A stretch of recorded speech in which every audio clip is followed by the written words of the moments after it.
we know they're going to be expanding to a 12-team playoff. Alan, do you think the committee is going to be stricter or more lenient now that we're going to have 3 times the amount of college football teams eligible to make the playoffs with the 12 teams? So just piggybacking off of what they've done in the past in the last 10 years of the CFP 4-team system, they've been very tight knit with that. Very in terms of placement, team placement, who's one, who's two, who's three, all Right. that stuff. And I think I can't help but think that it's going to be a little bit more strict with the 12 teams because you're really going to have to sit there and narrow down the best 12 teams week to week, week in, week out.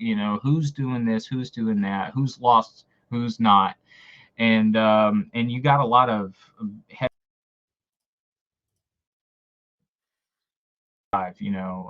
UCF and Cincinnati from like years ago where they were not in the Big 12 yet, but Right. they were playing some really good ball. So you may have some teams like that, Right. some outliers.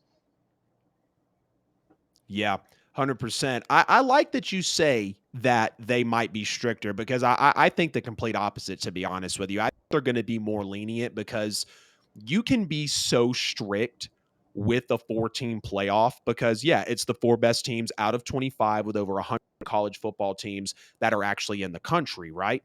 But when you Right. get into 12, you're talking about those UCFs, you're talking about those Cincinnati's, you're talking about some of those instances where we're going to see some 2-loss, and call me crazy, we're going to see some 3-loss teams, I believe, in this 12-team playoff because as much as they want to make sure that these matchups are going to draw eyes, they've heard Mm-hmm. our complaints, they've heard our concerns, and ever since the 12, or excuse me, the 4 team came out in 2014, I was like, wow, that's going to be really tough for fans to actually buy into the fact that if you're not damn near perfect in college football, you're not going to get selected. So I think they're going to be more lenient, not only for the sake of having some of those underdogs be able to get in there, because I believe every underdog in sports makes the great story.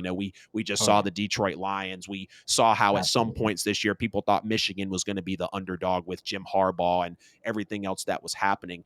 But if they're not more lenient with it, it would kind of shock me because I think that, again, they've heard our concerns and they're going to want to have more of those, underdog teams actually come in there and just make the landscape be what it actually is. But, a couple of points that I want to touch on actually for the college football playoff selection committee. So the way that they do the top 25 in general is they do a round of 3 for the first 4, and then they do, or excuse me, they do 3 teams for the first 4 rounds, if I'm not mistaken, and then they do 4 teams for the next 3 until they get 1 through 25, of course, and they go through and rank them. But one thing that I did see here is when it comes to point persons for gathering information, this is verbatim from the Mm.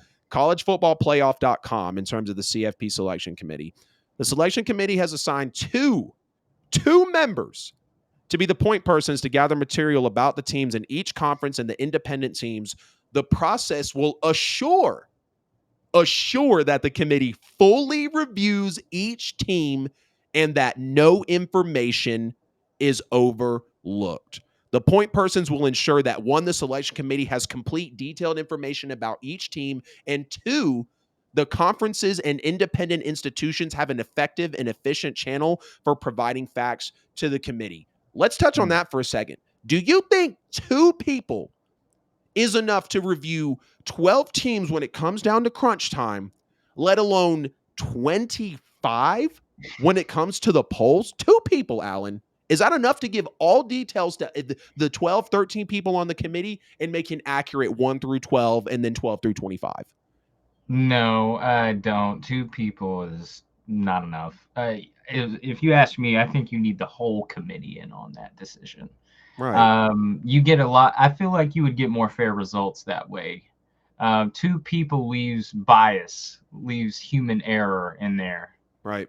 and without the other 10 people, you don't have anybody to check you. Oh well, why put Alabama over FSU, or why put Texas in the playoff? Those sort of decisions, those crucial decisions. That's caused by stuff like that. Right. Now, Stand corrected a little bit. Got a little emotional there as I'm scrolling to the bottom of this. So they select 2 people for each conference, and it did say that. So the American, the Big 12, the Big 10, the SEC, but still only 2 Yeah, people. still I two I feel people. like when it comes down to, and it looks like these 2 people of each of them they are from the committee itself. So that does give us a little more grace, and I guess we feel a little more better as we're reading into it and talking about it here on the show. But I believe with as many teams that are in each conference. Now you're expanding. Before, when it was only four, Right. 2 people to dissect everything and then give it to the all 13. I'm with you. I think it should be all 13 actually looking in on it. And on a business type of aspect, you could say, oh, well, you outsource some of that grunt work so you can have all the information pushed towards you. Absolutely. But Yeah. this is a highly controversial thing that's been in college football. This is why we went from the BCS to the CFP with 4 teams. And now that's why we're going from the 4 teams over to the 12 teams because people want to see more inclusion. People want to see more than mostly the same 4 teams. And thankfully, we've seen a shakeup over the last decade with it. But it's definitely interesting to look in on that note and understand how they actually appoint their information for what they're handing down to the committee.